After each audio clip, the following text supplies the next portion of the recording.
Bonjour à tous ceux qui nous rejoignent pour cet entretien sur la détection et la prise en charge des troubles des apprentissages.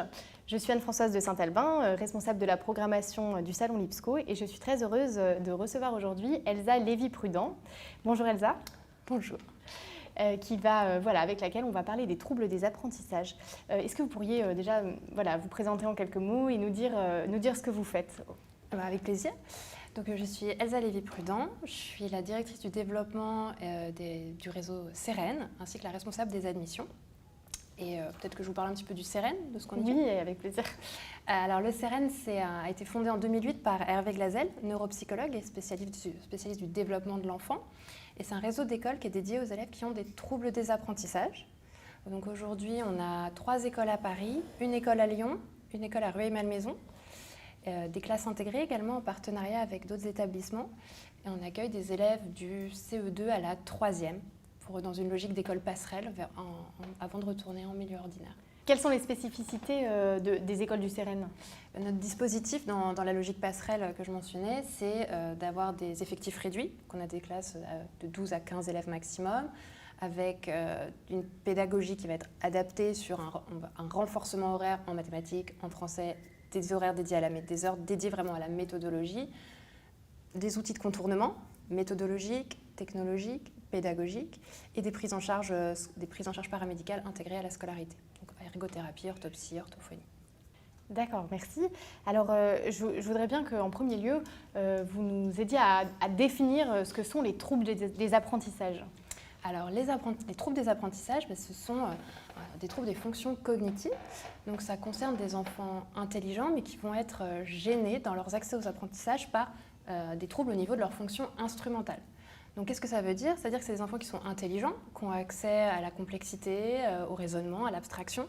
En revanche, qui vont être gênés dans l'expression de leurs compétences par des difficultés au niveau de ces instruments. Par exemple, le langage oral, langage écrit. Donc, ça peut être la lecture. Là, ça va concerner les dyslexies, dysorthographies.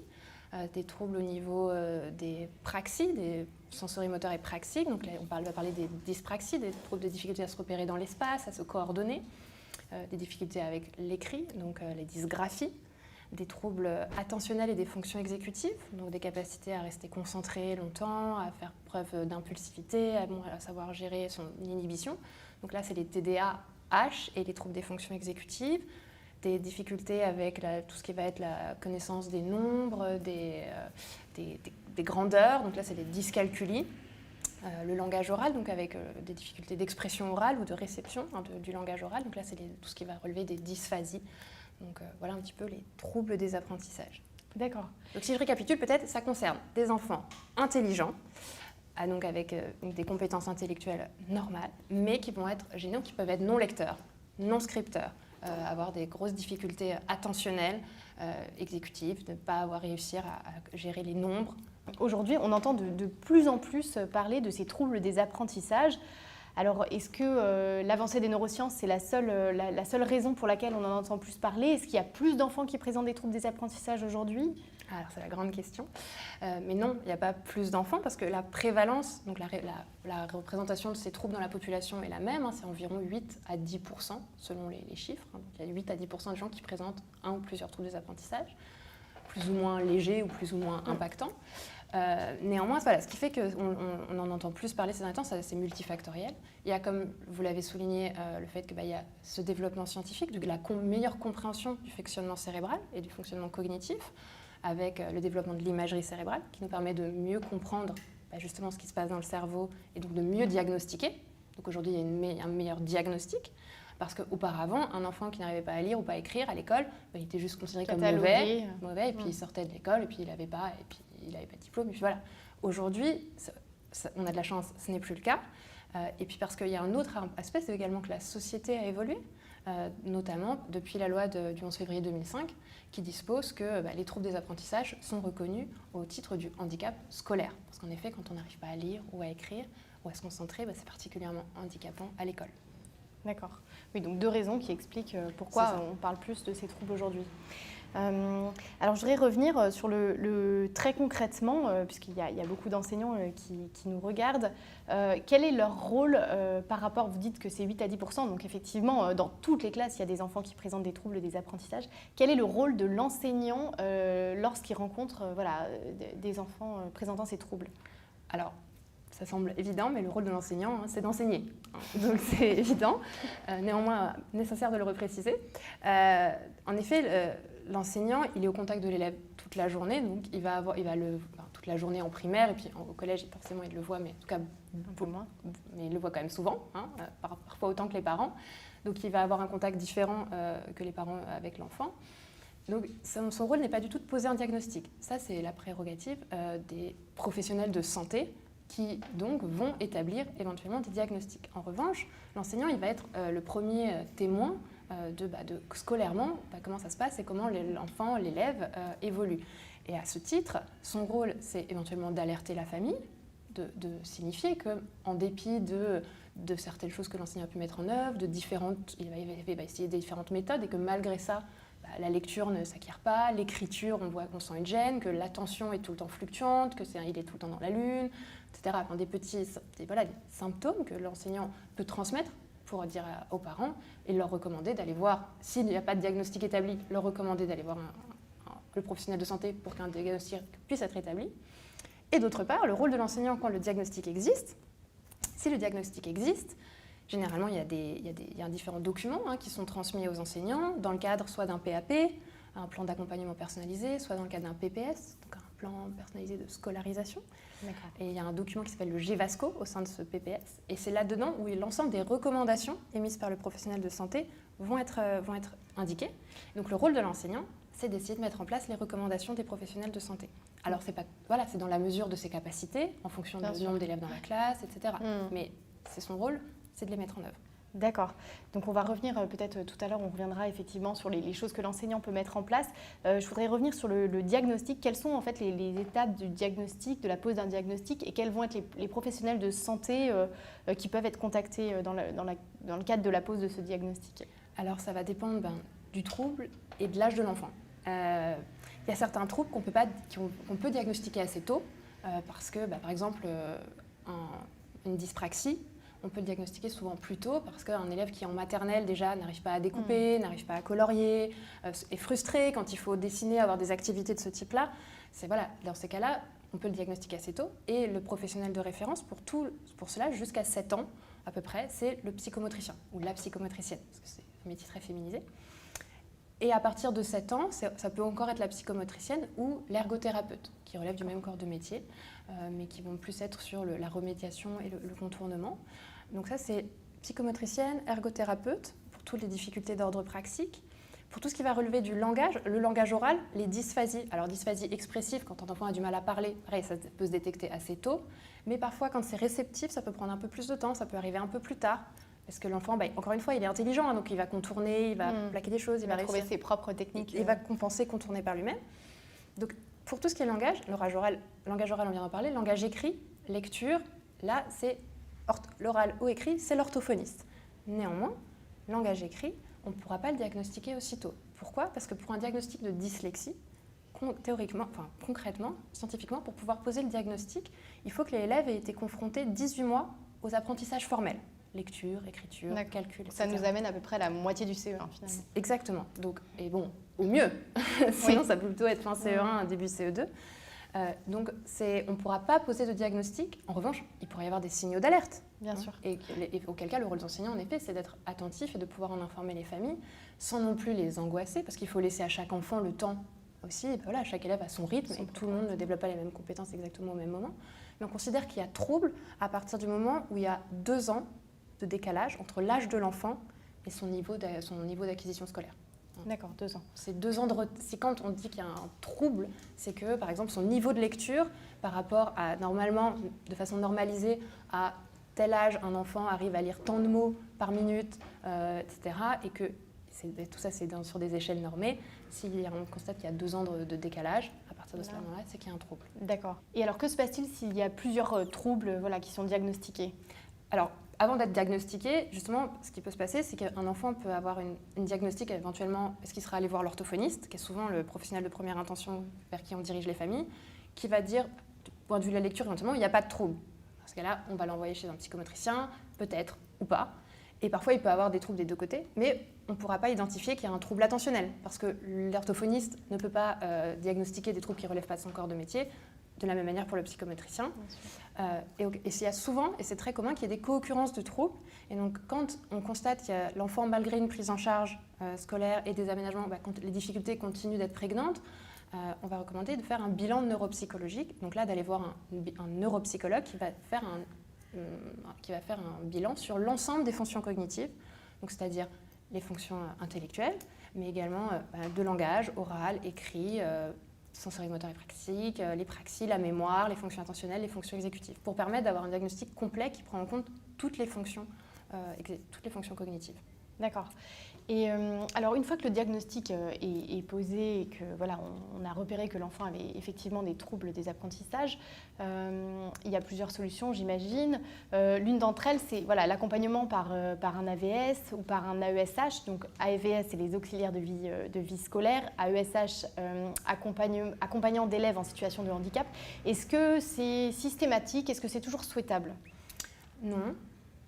Pour plusieurs raisons. Alors, ça peut être utile pour des enfants, notamment quand ils sont jeunes, parce que c'est des enfants qui, de facto, du fait de leurs troubles, ne vont pas avoir l'autonomie nécessaire pour avoir les bons outils et maîtriser rapidement des outils pour pouvoir contourner ces troubles. Donc, l'AVS aura le bénéfice de pouvoir lire à la place de l'enfant, lui relire la consigne, écrire à sa place.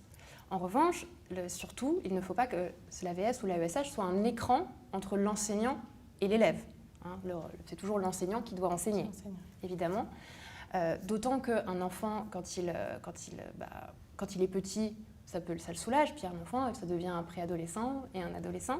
Et si je reviens à la définition de troubles des apprentissages qui concerne des enfants qui sont intelligents, mais gênés instrumentalement parlant, quand ils grandissent, ils commencent souvent à mal vivre le fait d'avoir un adulte à côté d'eux qui fait pour eux, alors que concrètement, ils voient bien qu'ils en ont les capacités. En revanche, pour ne plus avoir besoin d'AVS ou d'AESH, il est nécessaire qu'ils aient les outils méthodologiques, pédagogiques, éventuellement technologiques, qui leur permettent de contourner et de compenser leurs troubles.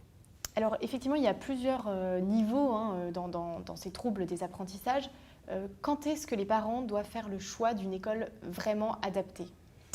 Alors, en effet, c'est vraiment le choix des familles, parce que ça va être en fonction de la perception, de différentes perceptions qu'ils ont de leur enfant, et notamment le moment où c'est pertinent pour l'enfant, c'est quand l'impact des troubles, devient trop important. Tant qu'il s'agisse d'un impact scolaire, parce qu'il va y avoir un décrochage en termes de niveau, parce que l'enfant se fatigue, s'épuise à être en double tâche, et au bout d'un moment il décroche, parce que c'est des enfants qui fournissent énormément d'efforts pour des résultats souvent moyens, parfois médiocres, et donc ils se découragent. Donc il peut y avoir un décrochage scolaire et aussi un décrochage moral, de confiance en soi, une estime de soi très très abîmée, et donc il faut éviter évidemment la souffrance scolaire. D'accord, donc à ce moment-là, c'est un choix qui est pertinent. D'accord. Et pour justement ces élèves donc, qui sont finalement scolarisés dans des écoles adaptées, peuvent-ils facilement revenir dans le système scolaire classique? Est-ce qu'ils peuvent espérer un jour reprendre une scolarité tout à fait normale, sans accompagnement, sans outils spécifiques? Alors, ils peuvent, oui, parce que c'est des enfants qui ont toute leur place dans le système ordinaire. Dans le système classique, et pour poursuivre des scolarités classiques, nous on a des anciens élèves qui aujourd'hui qui sont en école supérieure, qui sont majeurs de leur prépa, donc voilà, il y a de très belles histoires, et d'autres, toutes les histoires sont belles, mais il y en a qui sont particulièrement, qui nous font un peu tous rêver. Non, après, pour que ça puisse se faire dans des bonnes conditions, il faut quand même préciser qu'ils ont leur place à partir du moment où ils sont autonomes avec leurs outils. Et pour que ça puisse se faire, ils ont besoin de pouvoir continuer à utiliser leurs outils. Tous n'ont pas besoin d'outils. Mais par exemple, un enfant qui a une dyslexie, donc une dyslexie qui fait que la lecture restera toujours coûteuse et aura toujours un coût très fort, et l'écriture, l'orthographe sera toujours pénalisant, de pouvoir utiliser l'ordinateur, le clavier, le correcteur orthographique, ça, il en aura besoin. Donc il aura besoin que certains aménagements continuent d'être mis en œuvre. En revanche, ils n'auront plus besoin d'AVS. D'accord. Mais ils peuvent avoir les outils qu'ils ont appris à utiliser et qui leur sont nécessaires pour compenser leurs troubles, ils auront besoin de continuer à les utiliser. D'accord. Et ça suppose aussi une acceptation de l'enseignant de ces aménagements. Exactement. Ça va dans le sens de votre question précédente sur le rôle de l'enseignant, c'est d'accepter de la mise en place de ces aménagements en disant que c'est pas de la triche, hein. C'est pas parce qu'on permet à un élève, on pourrait dire qu'il a le correcteur orthographique, etc. Évidemment, pas pendant les dictées, hein, parce que c'est le moment où on va viser l'orthographe, mais pour les autres aspects, qu'il puisse utiliser ce correcteur-là, c'est pas de la triche, c'est juste pour lui permettre de gommer l'impact fonctionnel de son trouble. Et alors pour les enfants pour lesquels le choix d'une école adaptée n'a pas été fait pour diverses raisons, qu'est-ce que vous pourriez conseiller aux enseignants comme aménagement? Comment est-ce qu'ils peuvent faire quand ils ont des enfants dans leur classe qui présentent des troubles des apprentissages, hein, dans un système scolaire complètement classique? Qu'est-ce qu'ils peuvent mettre en place dans leur classe très concrètement pour aider ces enfants? Très concrètement, par exemple, ça va être de ne pas pénaliser l'orthographe en dehors de la dictée, au moment où on vise l'orthographe, quand il y a une dyslexie, une dysorthographie. Ça va être de limiter la charge écrite, donc de ne pas forcément faire recopier la leçon, de pouvoir donner le support de cours à l'élève, donc ne pas limiter la charge écrite pour les dyspraxies, les dysgraphies ou même les dyslexies, parce que après des courses, l'orthographe devient compliqué à gérer. Ça peut être de ne pas pénaliser le soin, c'est-à-dire que pour des dysgraphies, des dyspraxies, des TDAH, si une feuille est froissée, si systématiquement c'est difficile de déchiffrer, l'élève ne le fait pas exprès, il ne fait pas ça pour embêter l'enseignant, hein, c'est juste qu'il n'a pas le choix, il n'y arrive pas autrement. Donc c'est ne pas pénaliser ça. C'est de permettre, éventuellement pour les gens jusqu'à partir du CM1, de permettre à l'élève qui peut avoir une dyscalculie ou un trouble attentionnel d'avoir les tables de multiplication posées sur la table, hein, quand il doit faire les exercices et même les contrôles, parce que à ce moment-là, on n'évalue plus le fait que l'élève a réussi à les mémoriser. Les tables, voilà. Donc ça, si concrètement il n'y arrive pas, néanmoins, le fait que le résultat de la multiplication, il en aura besoin pour faire des opérations plus complexes. Ça ne le bloque pas pour tout le reste. Ça ne le bloque pas pour le raisonnement mathématique par la suite. Parce que c'est ça qu'on va évaluer dans la suite de la scolarité, c'est le raisonnement mathématique. Et ça, il en est capable. Donc en revanche, et puis après, ça peut être l'usage de la calculatrice également au collège. Et alors, ce qui peut sembler de l'anecdote, mais pour autant qu'il ne l'est pas, c'est dans les appréciations sur les bulletins, sur les copies, c'est d'éviter les fais attention, concentre-toi, si tu étais plus attentif en cours, alors que c'est un élève qui a un TDAH ou un TDA, les remarques sur je ne sais pas, qu'est-ce qu'on a sur décevant à l'écrit, enfin, voilà, ce genre de remarques qui peuvent être que l'enseignant ne va pas y identifier, mais comme l'élève vraiment essaie de compenser, fait beaucoup d'efforts, et quand il a ce genre de remarques, c'est vrai que c'est très très dur. Ça peut être dévastateur. Pour l'estime. C'est même des remarques orales finalement. On parle orales, exactement. Sur les bulletins, mais également des remarques orales. Et il nous reste 2 minutes. Est-ce que vous auriez un dernier conseil à donner pour les enseignants parce que voilà, avec les statistiques qu'on a, inévitablement, je pense notamment aux jeunes enseignants, ils rencontrent dans leur classe des enfants qui présentent des troubles des apprentissages. Donc un dernier conseil pour les jeunes enseignants. C'est de se rappeler que c'est des enfants qui sont intelligents et qui ont tout à fait les moyens de réussir à partir du moment où on leur en donne l'opportunité. Donc, et comment les aider? C'est déjà de prendre connaissance et de reconnaître la réalité des troubles, donc de prendre connaissance du PPS, du PAP, des aménagements, d'essayer de les mettre en œuvre et de voir avec l'élève comment est-ce qu'on peut l'aider, de l'aider éventuellement lui proposer de la méthodologie, des fiches méthodes, de pouvoir être dans une logique d'écoute et de dialogue avec l'élève et éventuellement c'est sa famille. Et que si ça ne suffit pas, si ça ne fonctionne pas, c'est éventuellement de conseiller à la famille de voir justement pour une école adaptée, pour un temps donné de la scolarité, pour ensuite le faire revenir en milieu ordinaire, équipé des outils de son autonomie scolaire. Merci beaucoup Elsa pour cet entretien passionnant. Je rappelle à tous ceux qui nous regardent qu'ils peuvent retrouver le lien pour aller visiter le site du CEREN et en savoir un peu plus sur les écoles et tout ce que vous faites au sein de ces écoles. Vous pouvez retrouver le lien du site sur la page dédiée aux intervenants sur le site lipsco.fr. Merci.